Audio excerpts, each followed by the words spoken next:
오늘의 말씀을 보면서 제가 든 생각이 하나가 있습니다. 왜 예수님은 단도직입적으로 이 바리새인들에게 그들의 문제점에 대해서 이야기하지 않고 지속적으로 이렇게 비유를 사용해서 이렇게 말씀하셨을까? 아시는 분은 아시겠지만 제가 주일학교를 담당하고 있는데요. 제가 아이들에게 똑같은 질문을 한 적이 있어요. 얘들아, 예수님은 왜 비유로 말씀하실까? 영어로는 parable이죠. parable, right? Why does Jesus speak in parables? 그래서 아이들은 이거를 답해 주더라고요.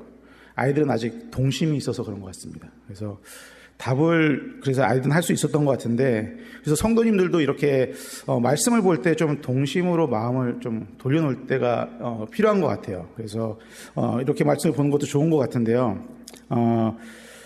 아이와 같은 마음을 가져야 한다고 성경도 계속 얘기하고 있죠. 우리 죄송합니다.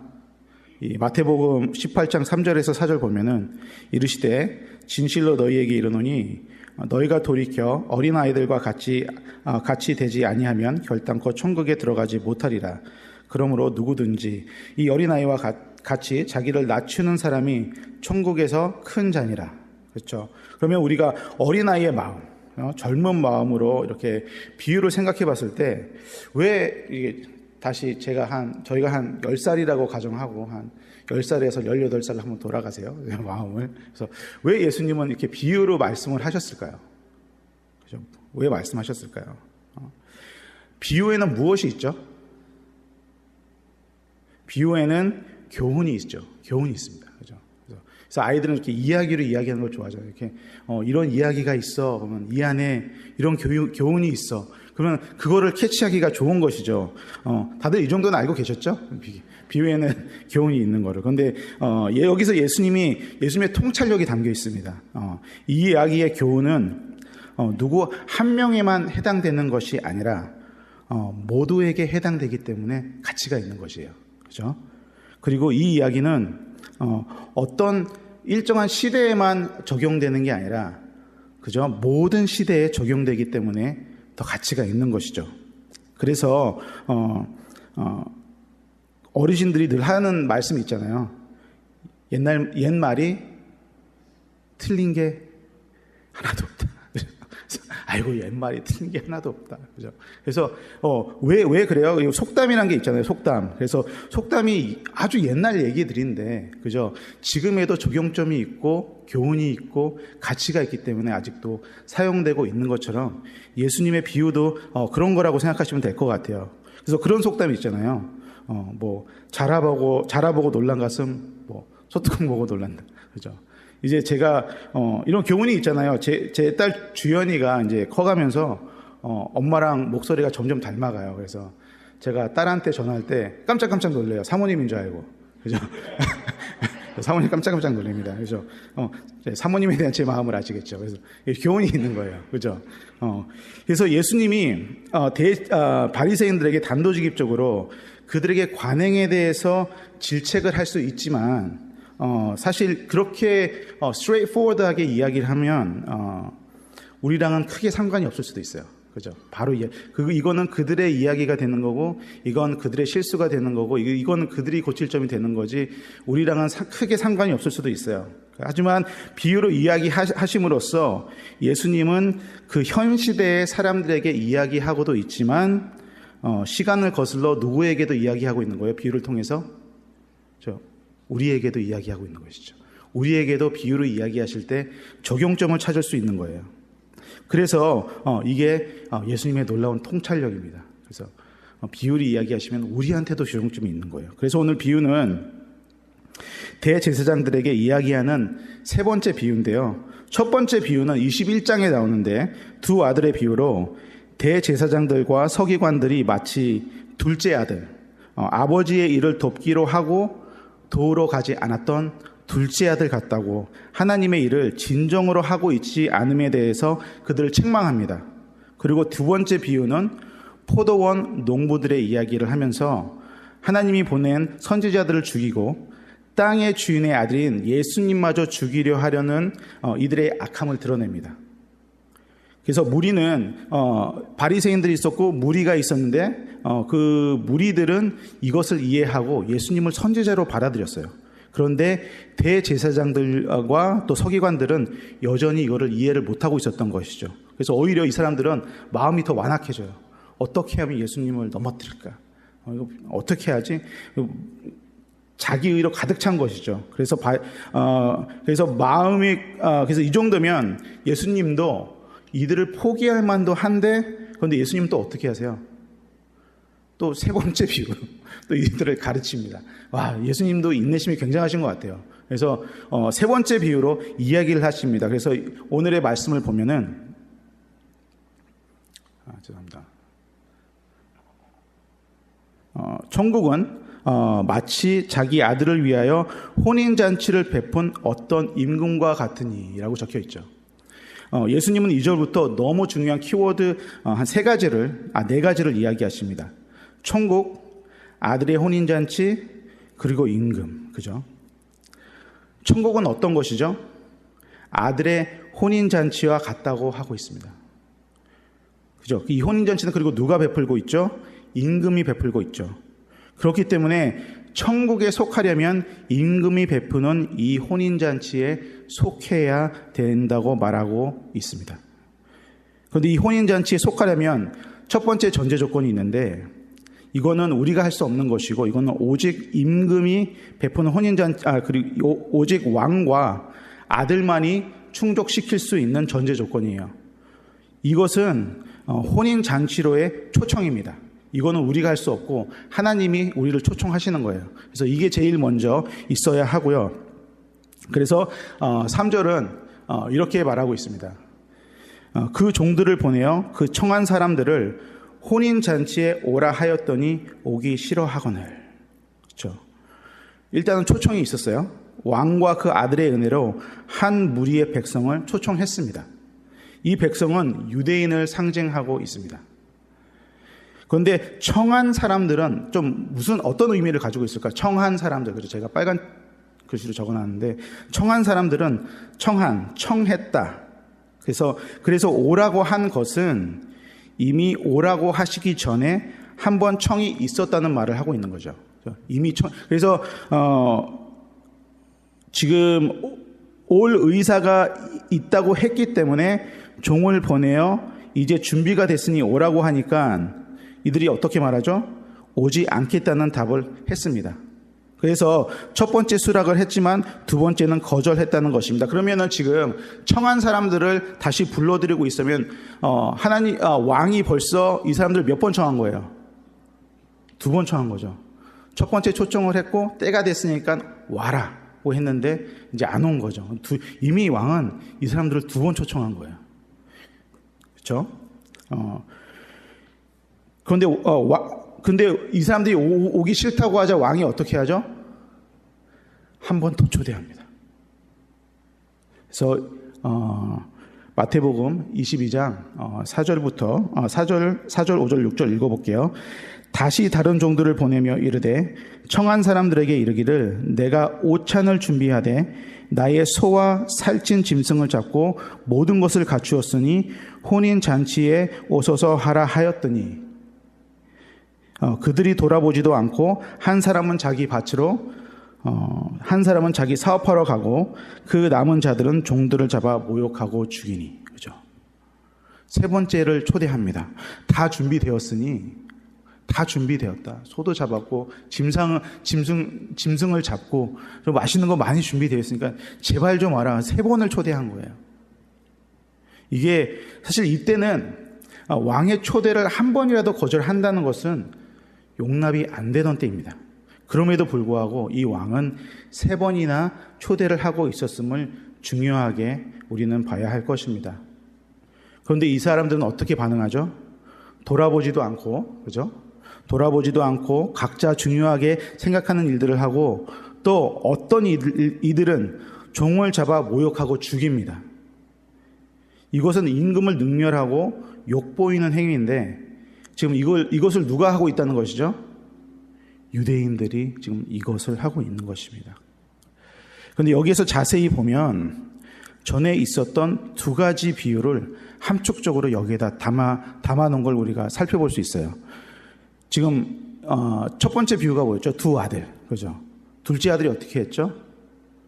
아버지가 하라는 일을 하겠다고 하고 결국에는 안 하죠.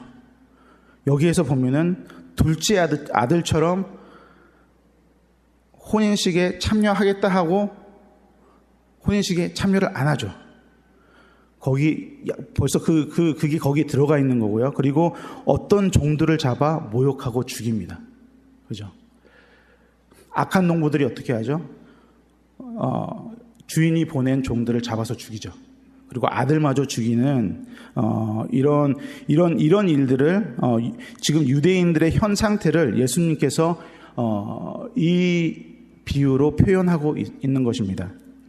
하나님의 아들인 예수 그리스도를 받아들이지 못하고 각자 원하는 대로 행동을 하고 그동안 복음의 길을 예비한 수 없는 선지자들을 이들은 죽였던 것이죠. 그죠? 그래서 지금 이 비유의 정말 악한 일들을 여기서 통합적으로 또 보여주고 있는 것입니다. 그런데 우리는 어떤가요? 비유는 우리에게도 적용된다고 말했죠. 좀 이렇게 비유를 보실 때 어떻게 찔림이 조금 있으신가요? 좀 이게 찔림이 있어야 돼요. 그죠? 예수님은 우리에게도 수없이 초청하고 계십니다. 그런데 우리는 이 초청에 어떻게 반응하고 있는지 한번 살펴보시기를 원합니다. 다음 구절을 제가 읽어드릴 테니까 한번 예수님의 초청에 대해서 한번 생각해 보시기를 바랍니다. 말씀하시되 나를 따라오라 내가 너희를 사람을 낚는 어부가 되게 하리라 하시니. 마태복음 4장 19절. 이에 예수께서 제자들에게 이르시되 누구든지 나를 따라오려거든 자기를 부인하고 자기 십자가를 지고 나를 따를 것이니라. 마태복음 16장 24절. 아버지께서 내게 주시는 자는 다 내게로 올 것이요 내게 오는 자는 내가 결코 내쫓지 아니하리라. 요한복음 6장 37절. 볼지어다 내가 문 밖에 서서 두드리노니 누구든지 내 음성을 듣고 문을 열면 내가 그에게로 들어가 그와 더불어 먹고 그는 나와 더불어 먹으리라. 요한계시록 3장 20절. 아까 장로님이 찬양하실 때 이 말씀 하셨는데 정말 잘 파악하시는구나 라고 생각을 했습니다. 예수님은 수도 없이 오늘도 우리를 초대하고 계세요. 바리새인들과 서기관들은 이 초청에 응하지 않았습니다. 왜일까요? 본인들의 의의가 더 중요했던 사람들입니다. 본인들이 옳다고 생각하는 일들이 먼저인 것입니다. 그런데 우리는 어떤가요? 왕의 초청에 응하고 계십니까? 아니면 나의 밭으로, 나의 사업터로 가고 계십니까? 그런데 여기서 절대 우리가 잊지 말아야 할 것은요, 천국과 혼인잔치는 오늘 동일하게 소개되고 있다는 것입니다. 그렇기 때문에 우리는 반드시 충족해야 할 조건 중에 하나는 하나님의 초청에 응해야 된다는 것입니다. 성도님들 너무 바쁘시죠, 사는 게. 그죠? 정말 우리 삶이 얼마나 바쁜지 모릅니다. 열심히 일하셔야 되고, 교회에 봉사하셔야 되고, 또 어떤 분들은 아이들 라이드 하셔야 되고, 그죠? 운동하셔야 되고, 밥하셔야 되고, 가끔씩은 드라마도 한 편 봐야 되고, 그죠? 그리고 또 여기는 참 과일나무가 많으세요. 좀 과일나무 가지고 계신 분들도 많은데, 또 나무도 관리해야 되고, 그렇죠? 텃밭도, 근데 얼마나 바쁘십니까? 얼마나 삶이 바쁜지 모르겠습니다. 그래서 예수님은 우리에게 초대라는 걸 하십니다. 그죠? 초대가 되게 중요한 키워드인 것 같아요. 지금 당장 나와가 아니고 오늘의 비유도 보면 미리 초청하고 때가 됐을 때 부르시잖아요. 결혼식에 가보셔서 아시겠지만 우리 내일 결혼하니까 좀 오세요. 그러지 않잖아요. 그죠? 어떻게 하죠? 미리 청첩장을 보내고 우리 이날에 결혼하니까 바쁘신 거 알아요. 근데 이날 좀 시간을 내서 좀 자리를 빛내주세요 하는 그런 초대잖아요.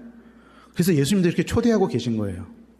시간을 내셔서 열심을 내셔서 하나님의 초대에 응하시는 성도님들 되시기를 축복합니다. 제가 이거 생각하고 보니까 우리 교회 멤버십 수업도 아름다운 삶으로 초대잖아요. 아름다운 삶으로 초대, 많이들 아름다운 삶으로 하나님 초대에 응하시는 성도님들 되시기를 축복합니다.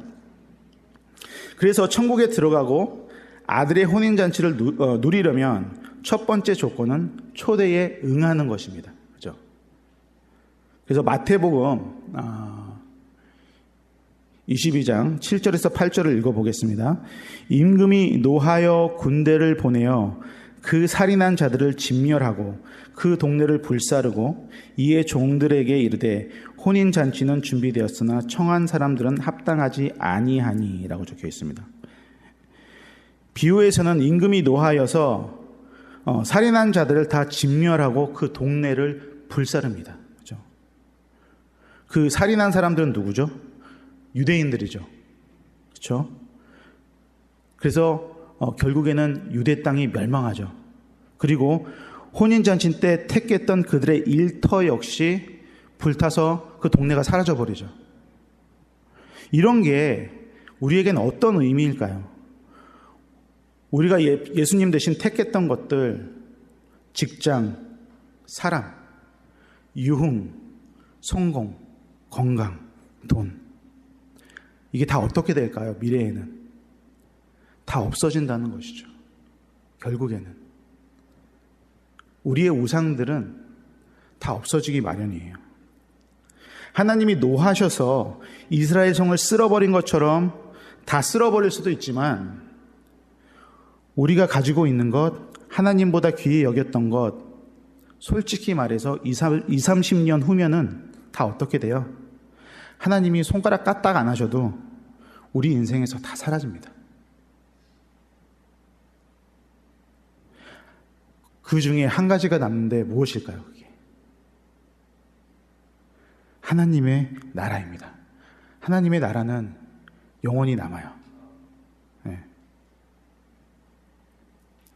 그러면 어떻게 해야 될까요?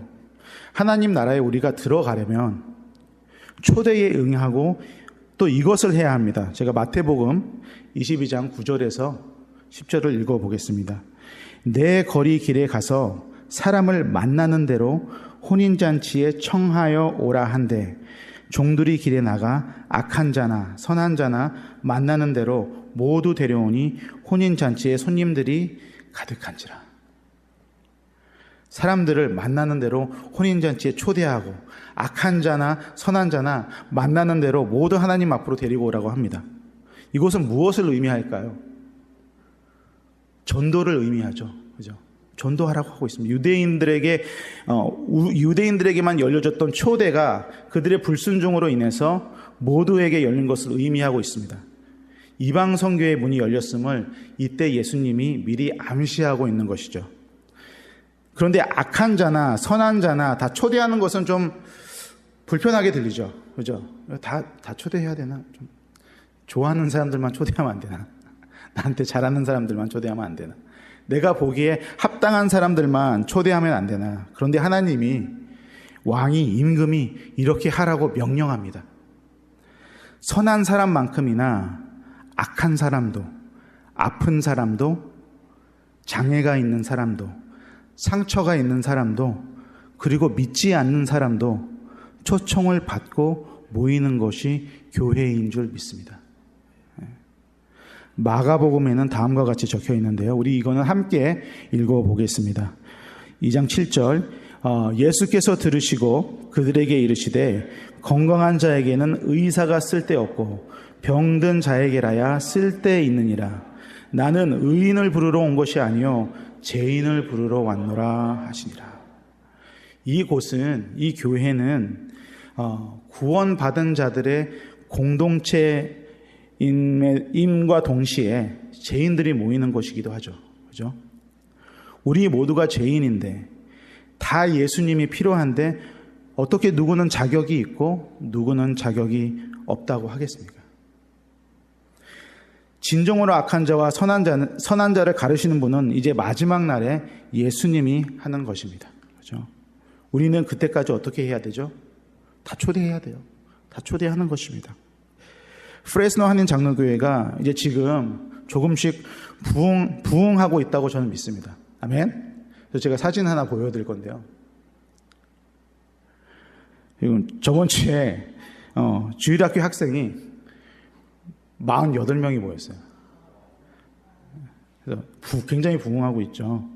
의자가 모자라가지고 저 밖에서도 가지고 들어오고 뒤에 책상도 더 넣고 지금 저 나랑 거의 풀로 찼어요. 그죠? 그래서 이렇게 아이들이 많이 모이다 보니까는 이제 어떤 것들이 이제 보이기 시작하냐면요. 장애가 있는 아이들이 좀 보이기 시작했어요. 장애가 있는 어린아이들, 또 장애가 있는 유스그룹 아이들, 또 장애가 있는 청년들, 그렇죠? 이렇게 보이기 시작했습니다. 그래서 이 아이들을 어떻게 도와줄 수 있을까 고민을 하다가 북가주 미랄 선교에 문의해서 오늘 김정기 이렇게 지부장 목사님과 이렇게 만났는데 장애 때문에 소외된 아이들과 청년들과 그 가족들이 너무 많다는 거예요. 그래서 이 장애를 가진 아이가 클수록 이 부모님들은 교회를 더 기피한대요. 알고 계셨나요? 교회에 불편을 끼칠까봐 교회 안 나오는 거예요. 이제 애가 크면서 더 이 장애의 반경이 커지고 교회에 불편을 끼칠까봐 안 나오는 분들이 많답니다. 이런 이들에 대한 솔루션을 고민을 하고 있는데요. 그냥 쉽게 말해서 어떻게 해야 될까요? 그죠? 어떻게 해야 될까요? 왕의 명령대로 모두를 초청해야 되는 것이죠. 장애를 가진 가정뿐만 아니라 여러 가지 사정으로 인해서 교회에 못 나오시는 분들 초청해야 된다고 생각합니다. 그분들 아들의 혼인잔치에 초대받았기 때문이죠. 아멘. 저는 우리 교회만큼 교인들만큼 교회를 사랑하시는 분들을 본 적이 없어요. 정말입니다. 제가 그래도 신앙생활 오래 했잖아요. 근데 이렇게 교회를 사랑하시는 분들을 본 적이 없어요. 교회를 위해서 정말 얼마나 열심을 내시는 분들이 많은지 이 사역자인 제가 부끄러울 정도로 열심히 하세요. 그래서 내가 과연 페이를 받아도 되는지 부끄러울 정도로. 그런데 정말 이런 사랑이 이제는 조금씩 교회 밖으로 우리 주변으로 퍼져나가도 좋겠다는 생각이 듭니다. 이젠 주변도 좀 살피셔서 소외된 사람들이 있다면 예수님의 사랑을 전달하시는 성도님들이 되시기를 축복합니다. 아멘. 그리고 천국의 혼인잔치에 참여하기 위해서는 어떻게 해야 된다고 했죠? 첫 번째, 먼저 초대에 응해야 하고요. 그죠? 그리고 또 많은 사람들을 가리지 않고 초대해야 하고요. 그리고 마지막으로 해야 할 것이 한 가지 더 있습니다. 그것은 예복을 입어야 합니다. 예복. 우리 마태복음 22장 11절에서 14절을 제가 읽어드릴게요. 임금이 손님들을 보러 들어올새 거기서 예복을 입지 않은 한 사람을 보고 이르되 친구여 어찌하여 예복을 입지 않고 여기 들어왔느냐 하니 그가 아무 말도 못하거늘 임금이 사환들에게 말하되 그 손발을 묶어 바깥 오던 데에 내던지라 거기서 슬피 울며 이를 갈게 되리라 하니라. 이때 뜻밖의 일이 벌어지죠. 임금이 손님들을 보러 왔을 때 예복을 입지 않은 한 사람이 있었습니다. 자초지종을 묻자 아무 말도 하지 못합니다. 임금은 종들을 시켜서 이 사람을 어두운 곳으로 내칩니다. 어두운 곳이 어디예요? 그죠? 지옥으로 가는 거죠. 그죠? 모두가 초대됐지만 모두가 응했지만 한 가지를 더 해야 되는 것입니다. 예복을 갖춰 입어야 하는 것입니다. 이때는 농업의 시대라 사람들이 예복이 과연 있었을까요? 예복이 거의 없었겠죠. 그죠? 예복은 좀 비쌌을 것 같아요. 그럼 예복은 누가 준비할까요? 예복은 왕이 준비합니다. 그렇죠? 그렇기 때문에 예복은 왕이 입혀주는 것입니다. 이 예복을 입어야 하나님의 백성의 정체성이 성립되는 것입니다. 그럼 예복을 입는 것은 무엇을 의미할까요? 과연 예복은 무엇을 의미할까요? 예수님의 의의를 입는 것을 의미하고 있습니다. 우리가 로마서 13장 14절에 보면 이렇게 적혀 있습니다. 함께 읽겠습니다. 오직 주 예수 그리스도로 옷 입고 정력을 위하여 육신의 일을 도모하지 말라. 아멘. 이것이 예복을 입지 않는 사람이 내침을 받은 이유입니다. 그죠? 그리스도로 옷 입은 사람은 정력을 위하여서 육신의 일을 도모하지 않습니다. 그래서 예복을 입은 사람은 선한 사람으로 칭함을 받는 것이고, 예수 그리스도로 예복을 입지 않은 사람은 말 그대로 악한 사람인 것이죠. 그래서 악한 사람과 선한 사람이 다 모였지만 결국에는 무엇으로 이 사람들이 구별되냐면요, 예수 그리스도의 의의 예복을 입었느냐 안 입었느냐로 결국 구분이 된다는 것입니다. 예복을 입은 사람은 선한 일을 도모하기 때문에 결국에는 예수님의 이 예복을 입은 사람은 예수님의 이 비유 있잖아요. 처음 두 비유를 충족하는 사람이 되는 것입니다. 유대인들은 충족하지 못했죠. 유대인들은 두 번째 아들이었고 악한 농부들이었잖아요. 하지만 예수님의 예복을 입는 사람은 반대로 첫째 아들이 되는 겁니다. 힘들지만 그래도 아버지께 순종하며 선한 청지기로서의 성도가 되는 것이고, 그렇죠?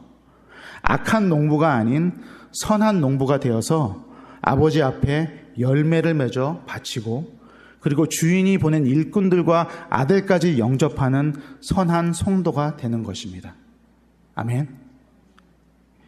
이런 성도가 임금의 아들의 혼인잔치에 참여하는 자이고, 초대에 응하는 자이고, 많은 이들을 초대하는 자이고, 예복을 입고 하늘나라의 백성으로 정체성을 인지하는 자입니다. 이런 사람이, 이런 성도가. 그런데 저는 우리 프레스노 한인 장로교회 성도님들은 여기보다 한 단계 더 나가시는 성도님들이 됐으면 좋겠어요. 그죠? 그래서 오늘 제목이 그거잖아요. 조건을 넘는 성도의 삶. 기독교 영성가 A.W. 토조 목사님은 다음과 같이 말합니다. 우리 함께 읽어볼게요. 우리의 목표는 종말의 세부 사항을 아는 것이 아니라 예수님을 만날 준비가 된 삶을 사는 것이다. 제가 다시 한번 읽어드릴게요. 우리의 목표는 종말의 세부 사항을 아는 것이 아니라 예수님을 만날 준비가 된 삶을 사는 것이다.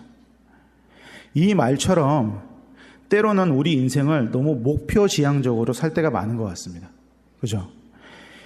예수님이 오시기 전에 해야 할 일들을 해내는 것이 목표가 될 때가 있어요. 오늘의 말씀은 아들의 혼인잔치에 속하려면 몇 가지 조건을 충족해야 함을 시사하고 있는데요. 기억하십니까? 제일 먼저는 초대에 응해야 하고, 그 다음은 많은 이들을 선하거나 악하거나 초대해야 하고, 마지막으로 그리스도의 예복을 입어야 된다. 세 가지 조건이 있죠. 그래서 이것들을 목표 삼고 하나하나 해내어버리는 것이 아니라 예수 그리스도의 은혜를 입어서 이 조건들을 충족시키는 열매들이 우리 인생에 자연스럽게 맺어지는 은혜가 우리 인생에 있었으면 좋겠습니다. 조건을 충족시키는 것이 목적이 아니라 목적이 열매로 자연스럽게 나타나는, 그죠? 그리스도와 그런 여정을 걸으셨으면 좋겠습니다. 예수님을 사랑해서 초대에 참석 안 하면 안 되는 내가 되고, 예수님을 너무 사랑해서 사마리아 여인처럼 사방 곳곳을 두루 다니면서 예수 그리스도를 알리고, 예수님을 너무 사랑해서 예복 입은 신랑을 만나는 신부처럼 예수님께 속하고 싶은 우리의 모습이 되기를 축복합니다. 저는 이 깨달음이 왔는데, 이 깨달음이 왔을 때 너무 눈물이 났어요. 여러분, 임금이신 우리 하나님은 오늘도 여러분을 예수 그리스도의 혼인잔치에 초대하십니다. 하나님이 여러분들을 하객으로 초대하신 걸로 착각하면 오해십니다. 하나님은 여러분들을 혼인잔치의 신부로 초대하셨습니다. 주인공으로 초대하셨습니다. 저는 이때 너무 충격이었어요. 이 생각을 했을 때. 내가 혼인잔치를 보러 가는 게 아니라 내 혼인잔치구나. 하나님이 나를 신부로 부르셨구나. 예수님이 나랑 연합하시기를 원하시는구나. 그죠? 하나님은 우리를 이렇게 사랑하십니다. 그러나 하나님 앞에 응답의 열매, 전도의 열매, 그리고 아름다운 그리스도의 예복의 열매가 성도님들 삶에 맺히기를 축복합니다. 기도하시겠습니다.